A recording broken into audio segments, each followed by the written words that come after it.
रात के 11 बज रहे थे जब उमर अपने नए किराए के मकान में दाखिल हुआ।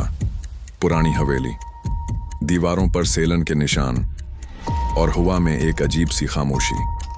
मकान मालिक ने चाबी देते वक्त सिर्फ एक बात कही थी, रात को तीसरी मंजिल पर मत जाना। उमर ने हंसकर बात टाल दी। वो डॉक्टर था, अक्ल पर यकीन रखता था। भूत प्रीत उसके लिए बस कहानियां थीं। उसने सामान रखा, खाना खाया और सो गया।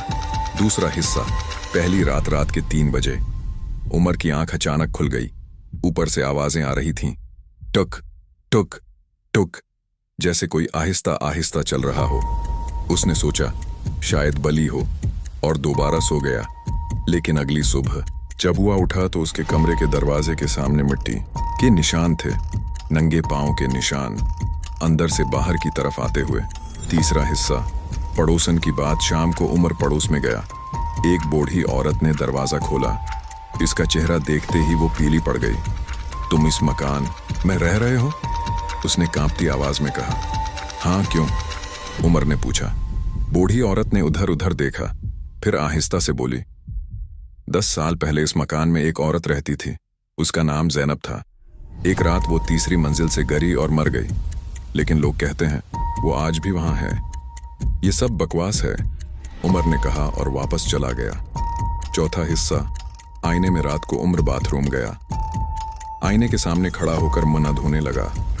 पानी से चेहरा साफ किया, ऊपर देखा। आईने में उसके पीछे एक औरत खड़ी थी। सफेद कपड़े, लंबे बाल और कोई परछाई नहीं। उमर का दिल एक लम्हे के लिए रक गया। वो तेजी से पीछे मुड़ा। कोई नहीं था, कमरा खाली था, लेकिन फर्श अभी अभी काम, गीले पांव के निशान थे। पांचवा हिस्सा, तीसरी मंजिल। उम्र अब डरा हुआ था, लेकिन उसकी अक्ल ने कहा, जाकर देखो, कुछ नहीं होगा। वो टार्च लेकर तीसरी मंजिल पर गया। सीढ़ियां चढ़ते वक्त ठंडी हवा चली। ऊपर पहुंचा तो एक पुराना कमरा था, बंद दरवाजा।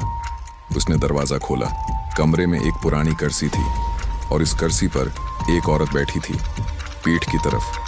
उमर की टार्च काम करने लगी। कौन हो तुम? उसने मुश्किल से कहा। औरत आहिस्ता आहिस्ता मुड़ने लगी। उमर ने उसका चेहरा देखा और उसकी चीख पूरी हवेली में गूंज गई। आखिरी हिस्सा, सुबह। अगली सुबह पड़ोसन ने उमर का दरवाजा खटखटाया। कोई जवाब नहीं। उसने दरवाजा धकेला, खुला था। अंदर गई। सामान वहीं था, खाना मेज पर था, लेकिन उमर कहीं नहीं था। बस फर्श पर एक चीज थी, उमर का फोन, और इस पर आखिरी मैसेज, वो मुझे ऊपर बुला रही है। इसका चेहरा मेरा अपना था। खत्म। शद। कुछ मकान सिर्फ रहने के लिए नहीं होते,